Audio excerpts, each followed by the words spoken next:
he cheated death and built a tomb the like of which mankind has never seen. For over 2,000 years, the tomb of China's first emperor has remained sealed, untouched by time and fear. Buried beneath a massive earth mound near the Terracotta army. They built mechanical traps, rivers of mercury, a kingdom beneath the earth. This ancient chamber is rumored to hold secrets so deadly, scientists are terrified to break it open. So why in 2025 are experts still refusing to open it? What are they so afraid of uncovering? This is why scientists are terrified of opening the tomb of China's first emperor. And the truth may be more dangerous than anyone imagined. The emperor who wanted to live forever. Over 2,000 years ago, China was not one country. It was made up of several powerful kingdoms that often fought one another for land and control.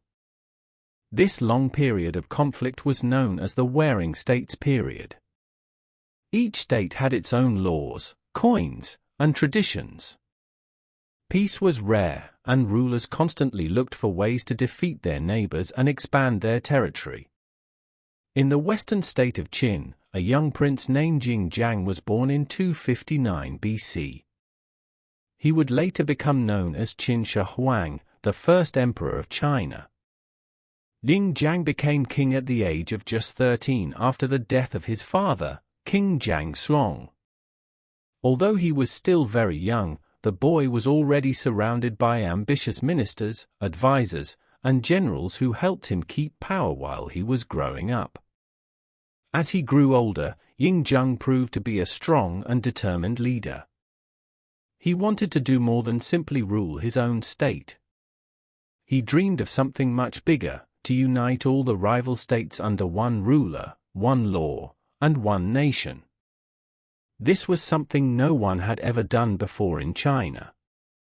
For nearly 10 years, he led his armies in a series of military campaigns across the region.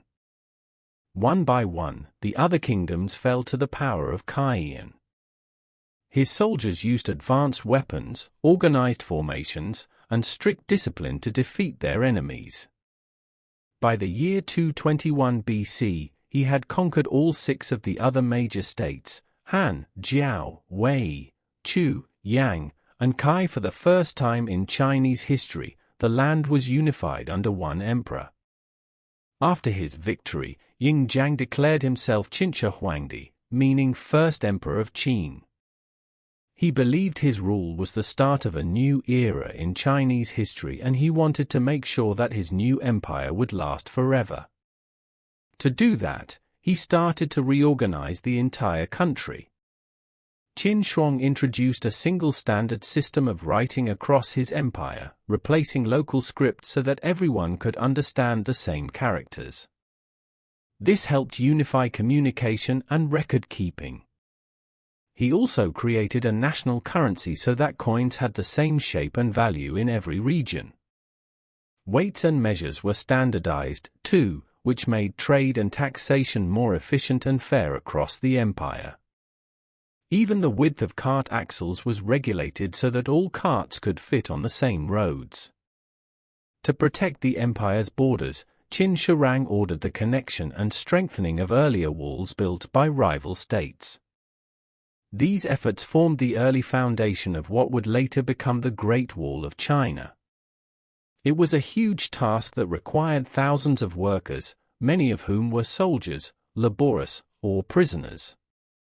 The goal was to stop northern nomads from raiding the settled regions of China. Inside the empire, he ordered the construction of wide roads, bridges, and canals to connect distant provinces. These made it easier to move armies, goods, and messages throughout the country. Local rulers were removed and replaced with officials chosen by the emperor, making sure that no one else could build power and challenge his authority. But while Qin Shi Huang worked to strengthen his empire on the outside, he also had a deep fear that was growing inside him, the fear of death. He simply wanted to rule forever. Qin Shi Huang became obsessed with the idea of immortality. he sent teams of scholars, doctors, and alchemists across the land to search for ways to keep him alive forever. Some were ordered to sail to distant islands in search of magical herbs or elixirs. Others worked in secret laboratories trying to create potions that would stop aging. One of the substances he consumed often was mercury. We know that mercury is highly toxic and can lead to serious illness and death. But back then, the emperor trusted the advice of those around him and drank it in the hope of living forever. Qin Shi Huang's need to control everything around him, laws, roads, writing, people, extended to the one thing he could not truly conquer, death itself. And so, from the time he became king at the age of 13, he began planning for something that would help him continue ruling even after his life ended. What he began building was unlike anything the world had ever seen. Building a kingdom beneath the earth. At the time, no one could have guessed how massive the project would become. As the emperor grew in power, his vision for the afterlife expanded, too. He did not want a simple tomb. He wanted an entire kingdom built beneath the earth. To build this enormous underground complex, the emperor ordered the labor of more than 700,000 workers. These included soldiers, craftsmen, prisoners, and conscripted peasants brought from across all the newly unified states.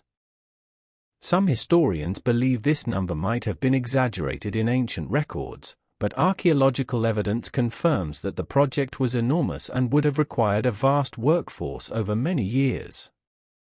The construction went on for nearly 4 decades. The project continued throughout Qin Shang's reign and was still being worked on when he died in 210 BC. It likely remained unfinished when a peasant rebellion broke out near the end of the Qu dynasty, forcing construction to stop. The location chosen for the tomb was Mount Li near the city of Shenyang, the imperial capital. This area was considered special for its natural resources. Ancient Chinese texts say that the northern side of the mountain was rich in gold, while the southern side had valuable jade. The emperor, who was known for believing in symbols and omens, chose this site because it was thought to have lucky or auspicious geography.